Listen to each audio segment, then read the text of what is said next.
Hello Internet, so nice to see you. In a couple of my recent videos, I've received several comments that I'm misspelling my diminished chords. That is completely true. I am misspelling my diminished chords on purpose, and I have several good reasons to do that.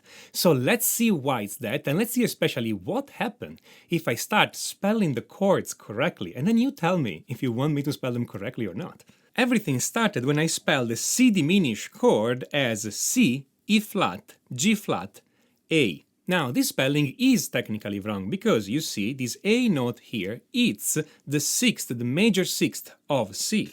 But the diminished chord does not have a major sixth in it. It has a diminished seventh. Now the major seventh of C, it's B. The minor seven is B flat. To get the diminished seven, I need to flat this one again, so I have to write B double flat. This double flat does exist, it is a symbol accepted in music, and the correct spelling of the chord would have been C, E flat, G flat, B double flat. On the other hand, in 99.9% of the practical situation, whenever you have an instrument that it's either tuned in the 12-tone equal temperament that everybody uses today, or in any other system of tuning that is not a microtonal system, that is, whenever you use a piano or a keyboard without additional keys, or a guitar without additional frets, then in practice there is no difference between the sound of A and the sound of B double flat. And not only that, but there is a very long and noble tradition among musicians to purposefully misspell those kind of notes in this situation for ease of reading. If you take scores from Bach, Mozart, Beethoven, Chopin, Wagner, Rachmaninoff, and then you can add any other great composer name to that list, then you will find that all those people are actually pretty sloppy and inconsistent in spelling their diminished chords because in many situations they just don't want to write a double flat or a double sharp. And this also happens in modern music all the time. Using the wrong spelling is done all the time, even for chord charts. Here, for instance, is a section from the song Whatever Happened to My Part from the Monty Python Spamalot musical. The section is in the key of D flat, and yet there is a chord marked B. That chord is borrowed from the D flat Mixolydian scale and should rightly be notated C flat. But honestly, who would write C flat on a score when you can write B and make it very clear what kind of chord you want? There is no difference in practice for the person reading the score. There is no difference for the director. There is no difference for the audience. Why should we make our life more complex when there is no actual advantage? Of course, if you're having a theoretical discussion on the meaning of every note and on the correct way of spelling those chords, then it is appropriate to spell those chords with double flats or in any other way. So let's see what happens if I spell my diminished chords the right way. Well, again, the C diminished chord that we've seen before, it's C, E flat, G flat, B double flat. Again, because it's B double flat, it's the diminished seventh. But as we know, this chord is also equivalent, or enharmonic if you want, to other three diminished chords.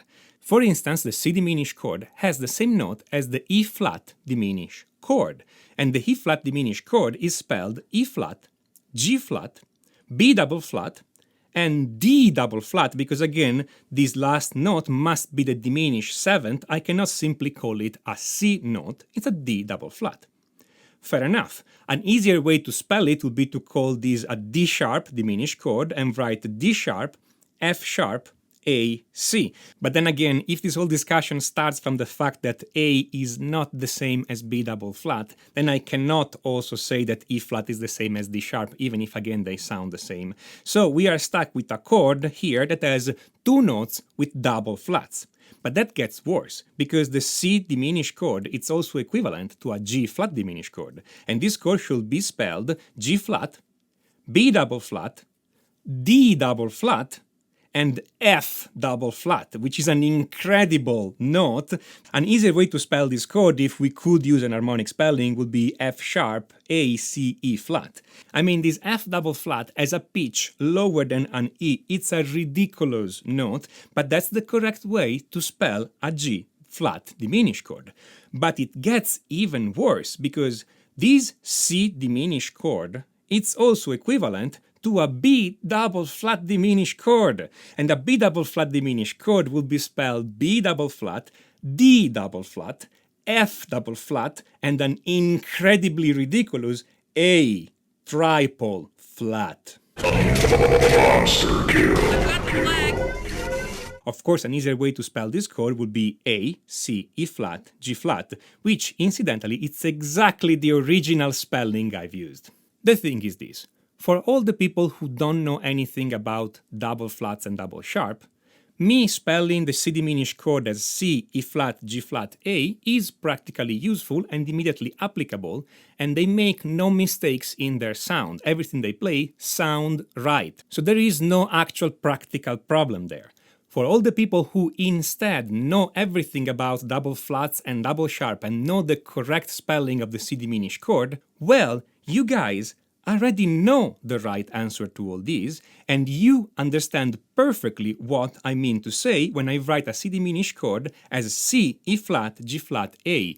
You know I am using an harmonic spelling, and you understand perfectly what I'm saying because you already know all this stuff.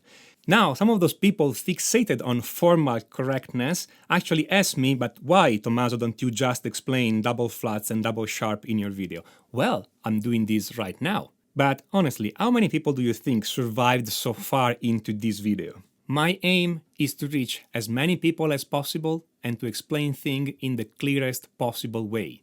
Whenever formal correctness helped me make a practical point, I'm gonna use it. And whenever it does not help in the explanation and it doesn't make things clearer, and in fact, like in this case, it makes things much more complex to understand, well, then formal correctness be damned, I'm gonna misspell those things and I'm gonna do it proudly, like many people before me did, and like many other after me will keep doing. All those theoretical and formal discussions are interesting, but honestly, my main interest is in practical music theory. And if you want to know more about how music theory can practically help you make actual music on your instrument, on guitar, then I totally recommend you guys check out my complete chord mastery course. Complete chord mastery, it's not a book. It's a complete video course made by guitar players for guitar players.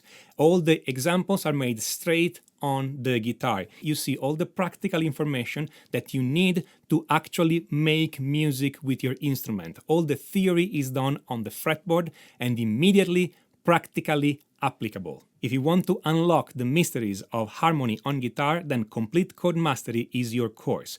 Click on the link on the top right to check it out. If you like this video, smash that like button and don't forget to subscribe, and especially click on notifications so YouTube will actually tell you when I put up a new video. And if you have any feedback, comment, suggestion, whether you agree with me or not, then write it down in the comment. I always love reading from you. This is Tommaso Zilio on musictheoryforguitar.com. And until next time, enjoy!